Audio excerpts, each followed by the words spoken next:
أعوذ بالله من الشيطان الرجيم. بسم الله الرحمن الرحيم. ربما يود الذين كفروا لو كانوا مسلمين ذرهم يأكلوا ويتمتعوا ويلههم الأمل فسوف يعلمون. وما أهلكنا من قرية إلا ولها كتاب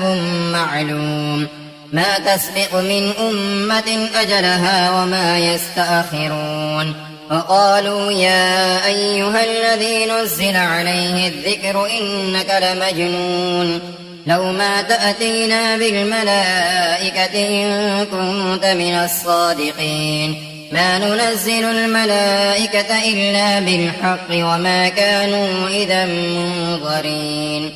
إنا نحن نزلنا الذكر وإنا له لحافظون. ولقد أرسلنا من قبلك في شيع الأولين وما يأتيهم من رسول إلا كانوا به يستهزئون. كذلك نسلكه في قلوب المجرمين لا يؤمنون به وقد خلت سنة الأولين. ولو فتحنا عليهم بابا من السماء فظلوا فيه يعرجون لقالوا إنما سكرت أبصارنا بل نحن قوم مسحورون. ولقد جعلنا في السماء بروجا وزيناها للناظرين وحفظناها من كل شيطان رجيم إلا من استرق السمع فأتبعه شهاب مبين. والأرض مددناها وألقينا فيها رواسي وأنبتنا فيها من كل شيء موزون وجعلنا لكم فيها معايش ومن لستم له برازقين. وإن من شيء إلا عندنا خزائنه وما ننزله إلا بقدر معلوم. وأرسلنا الرياح لواقع فأنزلنا من السماء ماء فأسقيناكم وما أنتم له بخازنين. وإنا لنحن نحيي ونميت ونحن الوارثون. ولقد علمنا المستقدمين منكم ولقد علمنا المستأخرين وإن ربك هو يحشرهم إنه حكيم عليم. ولقد خلقنا الإنسان من صلصال من حمإ مسنون والجان خلقناه من قبل من نار السموم. وإذ قال ربك للملائكة إني خالق بشرا من صلصال من حمإ مسنون فإذا سويته ونفخت فيه من روحي فقعوا له ساجدين فسجد الملائكة كلهم أجمعون إلا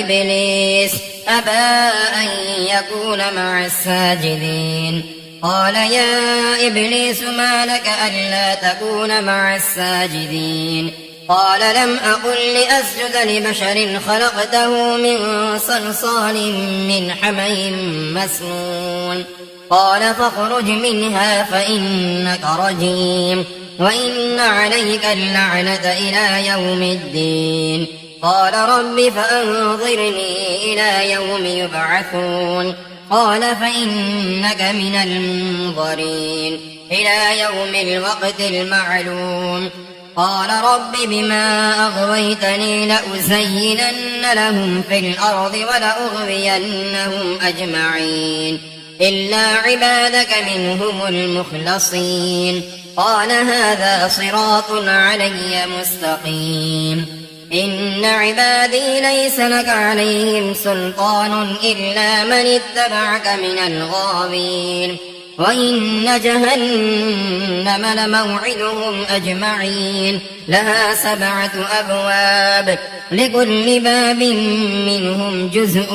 مقسوم. إن المتقين في جنات وعيون ادخلوها بسلام آمنين ونزعنا ما في صدورهم من غل إخوانا على سرر متقابلين لا يمسهم فيها نصب وما هم منها بمخرجين نبئ عبادي أني أنا الغفور الرحيم وأن عذابي هو العذاب الأليم ونبئهم عن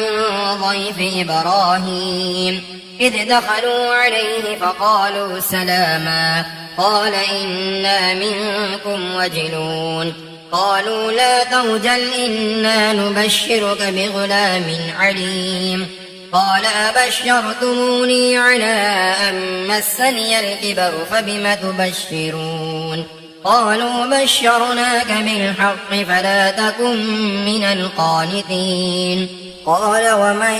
يقنط من رحمة ربه إلا الضالون قال فما خطبكم أيها المرسلون قالوا إنا أرسلنا إلى قوم مجرمين إلا آل لوط إنا لمنجوهم أجمعين إلا امرأته قدرنا إنها لمن الغابرين فلما جاء آل لوط المرسلون قال إنكم قوم منكرون قالوا بل جئناك بما كانوا فيه يمترون وأتيناك بالحق وإنا لصادقون فأسر بأهلك بقطع من الليل واتبع أدبارهم ولا يلتفت منكم أحد وامضوا حيث تؤمرون وقضينا إليه ذلك الأمر أن دابر هؤلاء مقطوع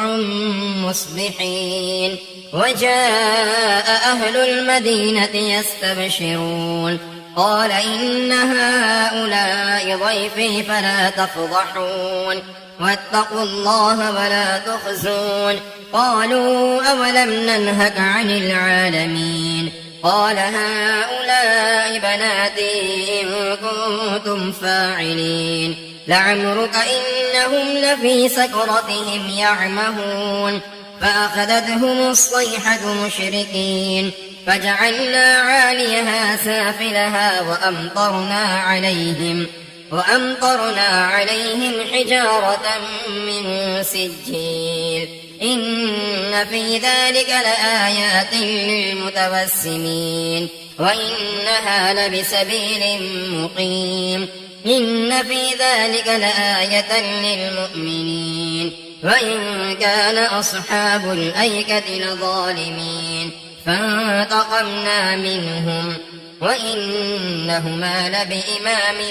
مبين ولقد كذب أصحاب الحجر المرسلين وآتيناهم آياتنا فكانوا عنها معرضين فكانوا ينحطون من الجبال بيوتا آمنين فأخذتهم الصيحة مصبحين فما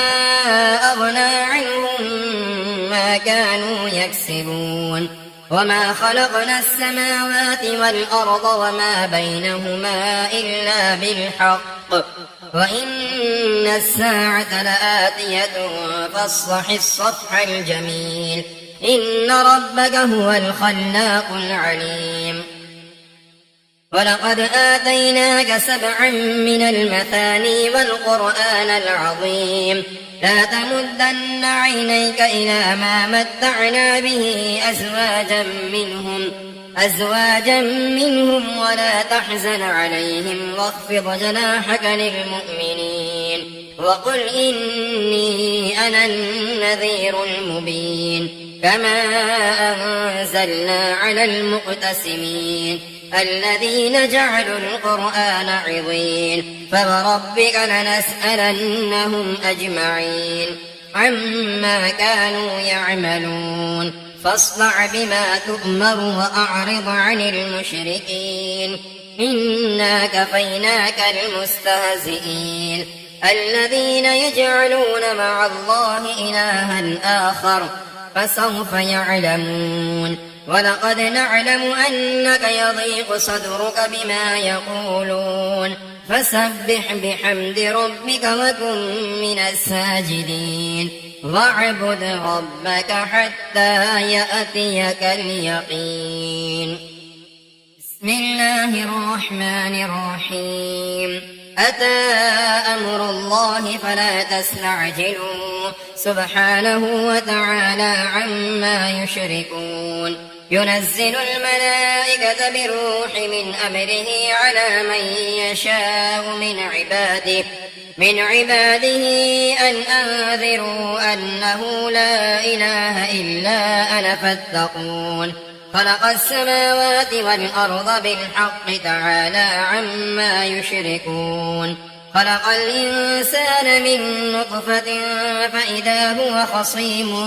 مبين. والأنعام خلقها لكم فيها دفء ومنافع ومنها تأكلون ولكم فيها جمال حين تريحون وحين تسرحون وتحمل أثقالكم إلى بلد لم تكونوا بالغيه إلا بشق الأنفس إن ربكم لرؤوف رحيم. والخيل والبغال والحمير لتركبوها وزينة ويخلق ما لا تعلمون وعلى الله قصد السبيل ومنها جائر ولو شاء لهداكم أجمعين. هو الذي أنزل من السماء ماء لكم منه شراب ومنه شجر فيه تسيمون. ينبت لكم به الزرع والزيتون والنخيل والأعناب ومن كل الثمرات إن في ذلك لآية لقوم يتفكرون. وسخر لكم الليل والنهار والشمس والقمر والنجوم مسخرات بأمره إن في ذلك لآيات لقوم يعقلون. وما ذرأ لكم في الأرض مختلفا ألوانه إن في ذلك لآية لقوم يذكرون. وهو الذي سخر البحر لتأكلوا منه لحما طريا وتستخرجوا منه حلية تلبسونها وترى الفلك مواخر فيه ولتبتغوا من فضله ولعلكم تشكرون. وألقى في الأرض رواسي أن تميد بكم وأنهارا وسبلا لعلكم تهتدون وعلامات وبالنجم هم يهتدون. أفمن يخلق كمن لا يخلق أفلا تذكرون. وإن تعدوا نعمة الله لا تحصوها إن الله لغفور رحيم. والله يعلم ما تسرون وما تعلنون. والذين يدعون من دون الله لا يخلقون شيئا وهم يخلقون أموات غير أحياء وما يشعرون أيان يبعثون. إلهكم إله واحد فالذين لا يؤمنون بالآخرة قلوبهم منكرة وهم مستكبرون. لا جرم أن الله يعلم ما يسرون وما يعلنون إنه لا يحب المستكبرين. وإذا قيل لهم ماذا أنزل ربكم قالوا أساطير الأولين ليحملوا أوزارهم كاملة يوم القيامة ومن أوزار الذين يضلونهم بغير علم ألا ساء ما يزرون. قد مكر الذين من قبلهم فأتى الله بنيانهم من القواعد فخر عليهم السقف من فوقهم وأتاهم العذاب من حيث لا يشعرون. ثم يوم القيامة يخزيهم ويقول أين شركائي الذين كنتم تشاقون فيهم قال الذين أوتوا العلم إن الخزي اليوم والسوء على الكافرين الذين تتوفاهم الملائكة ظالمي أنفسهم فألقوا السلم ما كنا نعمل من سوء بلى إن الله عليم بما كنتم تعملون فادخلوا أبواب جهنم خالدين فيها فلبئس مثوى المتكبرين وقيل للذين اتقوا ماذا أنزل ربكم قالوا خيرا للذين أحسنوا في هذه الدنيا حسنة ولدار الآخرة خير ولنعم دار المتقين جنات عدن يدخلونها تجري من تحتها الأنهار لهم فيها ما يشاءون كذلك يجزي الله المتقين الذين تتوفاهم الملائكة طيبين يقولون سلام عليكم ادخلوا الجنة بما كنتم تعملون هل ينظرون إلا أن تأتيهم الملائكة أو يأتي أمر ربك كذلك فعل الذين من قبلهم وما ظلمهم الله ولكن كانوا أنفسهم يظلمون فأصابهم سيئات ما عملوا وحاق بهم ما كانوا به يستهزئون وقال الذين أشركوا لو شاء الله ما عبدنا من دونه من شيء نحن ولا آباؤنا ولا حرمنا من دونه من شيء كذلك فعل الذين من قبلهم فهل على الرسل إلا البلاغ المبين ولقد بعثنا في كل أمة رسولا أن اعبدوا الله واجتنبوا الطاغوت فمنهم من هدى الله ومنهم من حقت عليه الضلالة فسيروا في الأرض فانظروا كيف كان عاقبة المكذبين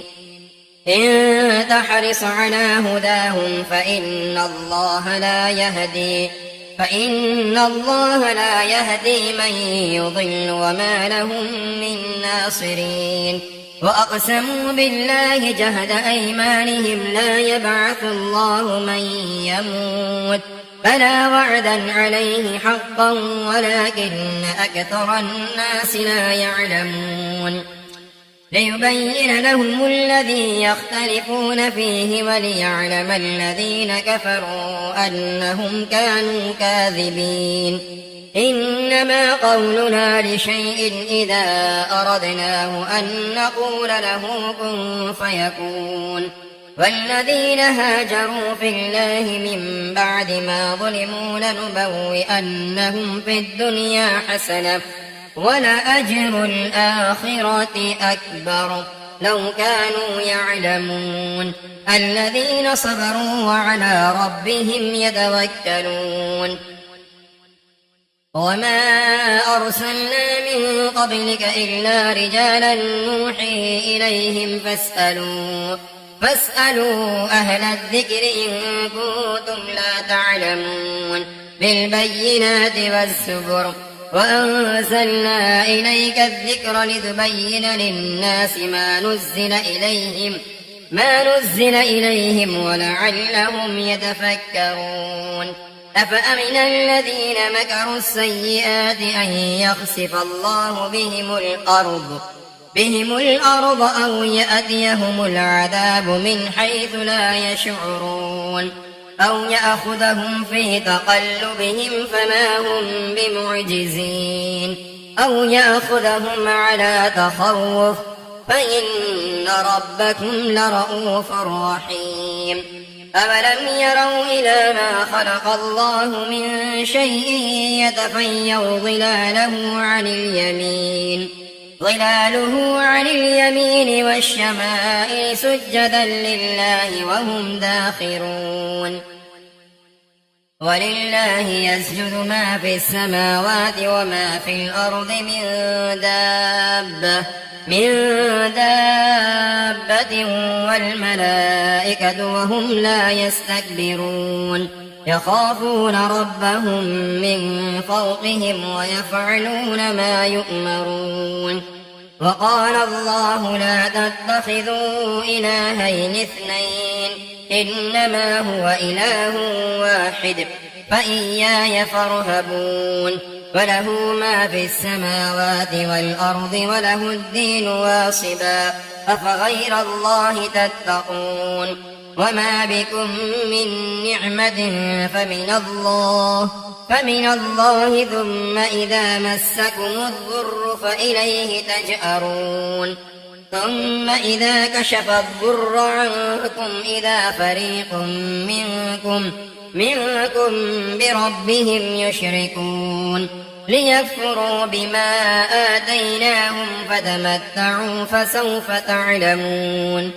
ويجعلون لما لا يعلمون نصيبا مما رزقناهم تالله لتسألن عما كنتم تفترون ويجعلون لله البنات سبحانه ولهم ما يشتهون وإذا بشر أحدهم بالأنثى ظل وجهه مسودا وهو كظيم يتوارى من القوم من سوء ما بشر به أيمسكه على هون أم يدسه في التراب ألا ساء ما يحكمون للذين لا يؤمنون بالآخرة مثل السوء ولله المثل الأعلى وهو العزيز الحكيم ولو يؤاخذ الله الناس بظلمهم ما ترك عليها من دابة ولكن يؤخرهم إلى أجل مسمى فإذا جاء أجلهم لا يستأخرون ساعة ولا يستقدمون ويجعلون لله ما يكرهون وتصف ألسنتهم الكذب أن لهم الحسنى لا جرم أن لهم النار وأنهم مفرطون تالله لقد أرسلنا إلى من قبلك فزين لهم الشيطان أعمالهم فهو وليهم اليوم ولهم عذاب أليم وما أنزلنا عليك الكتاب إلا لتبين لهم الذي اختلفوا فيه وهدى ورحمة لقوم يؤمنون والله أنزل من السماء ماء فأحيا به الأرض بعد موتها إن في ذلك لآية لقوم يسمعون وإن لكم في الأنعام لعبرة نسقيكم مما في بطونه من بين فرث ودم لبنا خالصا سائغا للشاربين ومن ثمرات النخيل والأعناب تتخذون منه سكرا ورزقا حسنا إن في ذلك لآية لقوم يعقلون وأوحى ربك إلى النحل أن اتخذي من الجبال بيوتا ومن الشجر ومما يعرشون ثم كلي من كل الثمرات فاسلكي سبل ربك ذللا يخرج من بطونها شراب مختلف ألوانه فيه شفاء للناس إن في ذلك لآية لقوم يتفكرون والله خلقكم ثم يتوفاكم ومنكم من يرد إلى أرذل العمر لكي لا يعلم بعد علم شيئا إن الله عليم قدير والله فضل بعضكم على بعض في الرزق فما الذين فضلوا براد رزقهم على ما ملكت أيمانهم فهم فيه سواء أفبنعمة الله يجحدون والله جعل لكم من أنفسكم أزواجا وجعل لكم من أزواجكم بنين وحفدة ورزقكم من الطيبات أفبالباطل يؤمنون وبنعمة الله هم يكفرون ويعبدون من دون الله ما لا يملك لهم رزقا من السماوات والأرض شيئا ولا يستطيعون فلا تضربوا لله الأمثال إن الله يعلم وأنتم لا تعلمون ضرب الله مثلا عبدا مملوكا لا يقدر على شيء ومن رزقناه منا رزقا حسنا فهو ينفق منه سرا وجهرا هل يستوون الحمد لله بل أكثرهم لا يعلمون وضرب الله مثلا رجلين أحدهما أبكم لا يقدر على شيء وهو كل على مولاه أينما يوجهه لا يأت بخير هل يستوي هو ومن يعمر بالعدل وهو على صراط مستقيم ولله غيب السماوات والأرض وما أمر الساعة إلا كلمح البصر أو هو أقرب إن الله على كل شيء قدير والله أخرجكم من بطون أمهاتكم لا تعلمون شيئا وجعل لكم السمع والأبصار والأفئدة لعلكم تشكرون ألم يروا إلى الطير مسخرات في جو السماء ما يمسكهن إلا الله إن في ذلك لآيات لقوم يؤمنون والله جعل لكم من بيوتكم سكنا وجعل لكم من جلود الأنعام بيوتا تستخفونها يوم ضعنكم ويوم إقامتكم ومن أصوافها وأوبارها وأشعارها أثاثا ومتاعا إلى حين والله جعل لكم مما خلق ظلالا وجعل لكم من الجبال أكنانا وجعل لكم سرابيل تقيكم الحر وسرابيل تقيكم بأسكم كذلك يتم نعمته عليكم لعلكم تسلمون فإن تولوا فإنما عليك البلاغ المبين يعرفون نعمة الله ثم ينكرونها وأكثرهم الكافرون ويوم نبعث من كل أمة شهيدا ثم لا يؤذن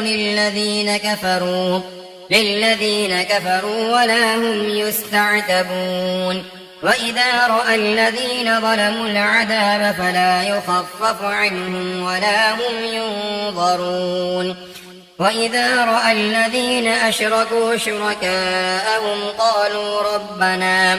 قالوا ربنا هؤلاء شركاؤنا الذين كنا ندعو من دونك فألقوا إليهم القول إنكم لكاذبون وألقوا إلى الله يومئذ السلم وضل عنهم ما كانوا يفترون الذين كفروا وصدوا عن سبيل الله زدناهم عذابا فوق العذاب بما كانوا يفسدون ويوم نبعث في كل أمة شهيدا عليهم من أنفسهم وجئنا بك شهيدا على هؤلاء ونزلنا عليك الكتاب تبيانا لكل شيء وهدى ورحمة وبشرى للمسلمين إن الله يأمر بالعدل والإحسان وإيتاء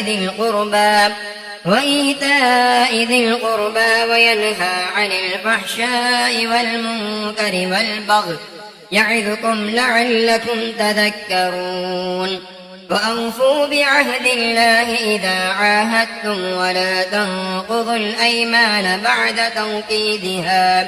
بعد توكيدها وقد جعلتم الله عليكم كفيلا إن الله يعلم ما تفعلون ولا تكونوا كالتي نقضت غزلها من بعد قوة أنكاثا تتخذون أيمانكم دخلا بينكم أن تكون أمة هي أربى من أمة إنما يبلوكم الله به وليبينن لكم يوم القيامة ما كنتم فيه تختلفون ولو شاء الله لجعلكم أمة واحدة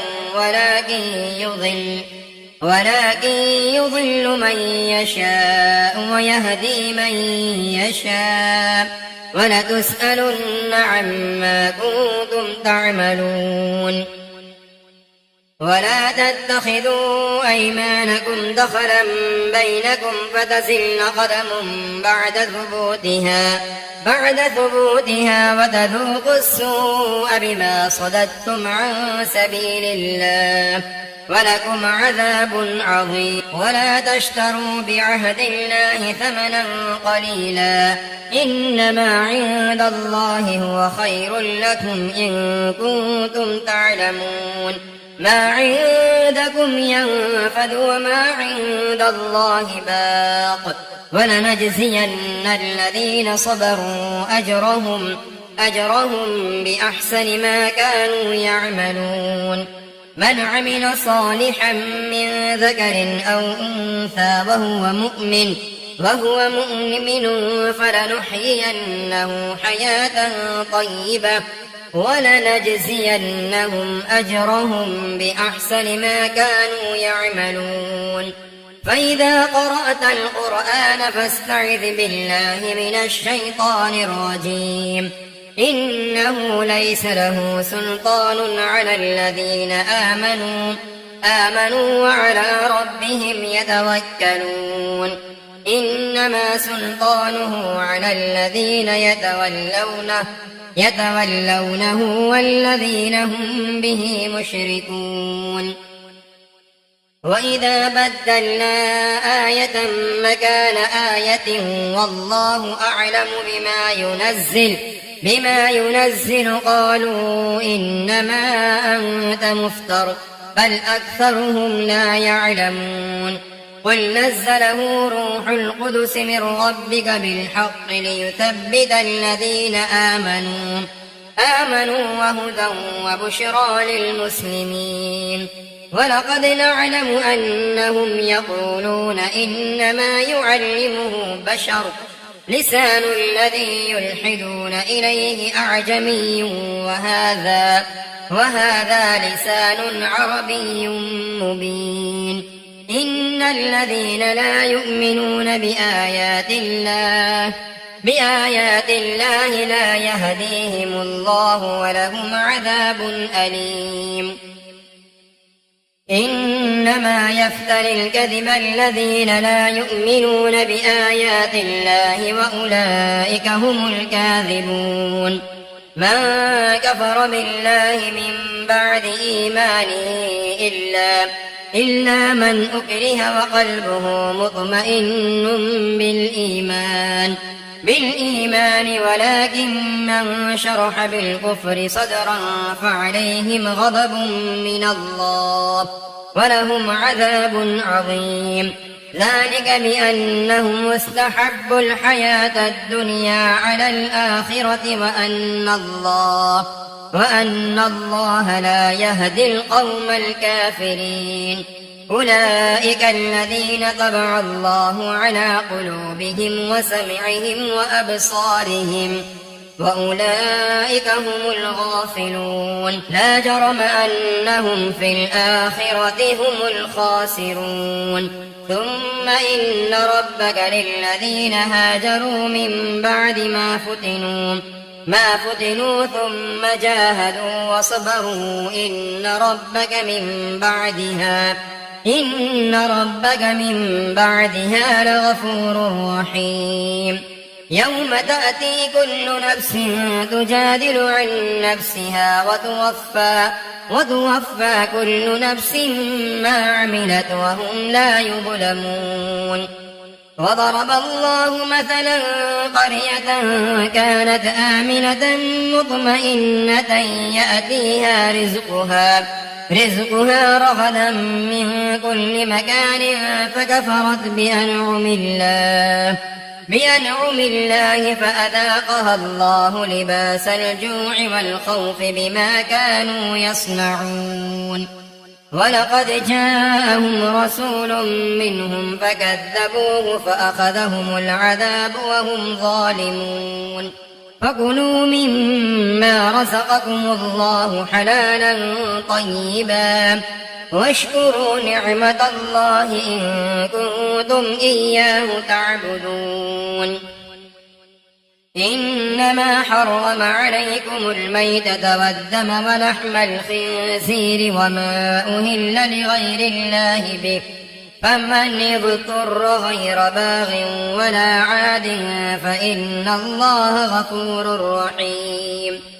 ولا تقولوا لما تصف ألسنتكم الكذب هذا حلال وهذا حرام لتفتروا على الله الكذب إن الذين يفترون على الله الكذب لا يفلحون متاع قليل ولهم عذاب أليم وعلى الذين هادوا حرمنا ما قصصنا عليك من قبل وما ظلمناهم ولكن كانوا أنفسهم يظلمون ثم إن ربك للذين عملوا السوء بجهالة ثم تابوا من بعد ذلك وأصلحوا إن ربك من بعدها لغفور رحيم إن إبراهيم كان أمة قانتا لله حنيفا ولم يك من المشركين شاكرا لأنعمه اجتباه وهداه إلى صراط مستقيم وآتيناه في الدنيا حسنة وإنه في الآخرة لمن الصالحين